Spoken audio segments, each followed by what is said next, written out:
Hi, guys. I'm Ken Knox. I go by Wolverine. I'm from the Air Force Personnel Center Operations Career Field Team, and I'd like to thank you for taking the time to fly in and talk with me a little bit today.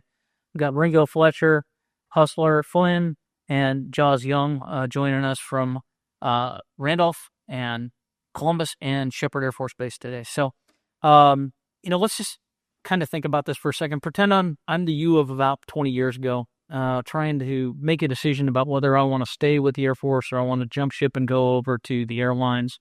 And then somebody presents me with this third option. What about being a civil service flight instructor?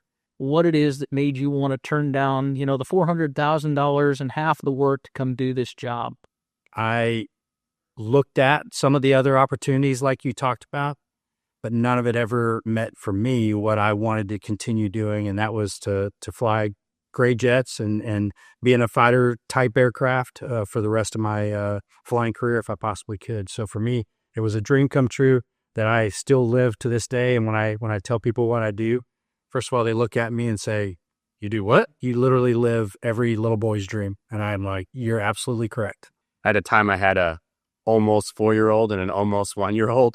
So I'm like, what a perfect opportunity to be able to stay home every day with them and not be gone, whether it's a week, 2 weeks, a month, and you're not just gone, you're gone. So my wife would be taking care of all that. So for me, it was perfect just to be there and present in their lives for the last 6 years, not having to worry about being away unless I choose to be TDY or something fun. Everything that you love about military flying without the stuff that you don't really like as much. So it was already said, I'm home at night, and you still had that purpose, that sense of purpose where what you do really matters. And to have the opportunity to do this every day, it's like being a kid with a new toy every day. Is there any one thing that made that one decision point for you that you decided to turn down an airline opportunity?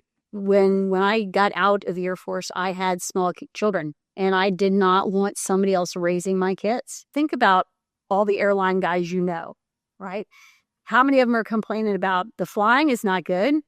Right? They're complaining about their trip rig. They're complaining about the hotel. They're complaining about the commute. There's none of that with this. Being in a fighter squadron and getting to fly a sports car every day was like a dream to me. And I said, I'll do it as long as I possibly physically can. So, thinking about all those items, that thought process, being the little kid with the new toy all the time and doing the job you love to do all the time. When it's all said and done, how would you want people to remember you as a civilian flight instructor? That point that you made a difference with a student when they come back to you years later and they say, "Oh, hey, I remember you taught me how to do this." These young adults are going to go out and they are going to defend the nation.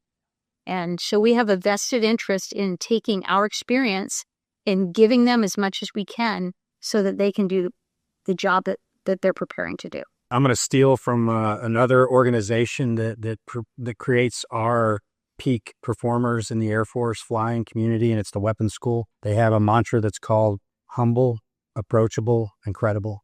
And if everybody that looks at me and says, that guy was those, then I think that we've done our job the right way.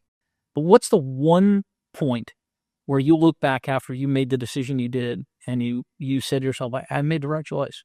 Watching, for me, from that perspective, watching the stacks of people that wanted to get hired into this, the interest is out there. We just have to find the right way to make that happen.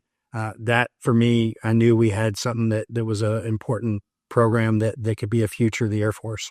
Absolutely family. When I came back to flying, my kids said to me, "Does this mean you're not going to be at home? Does this mean that you're going to miss our events at school?" I said, "Oh, no."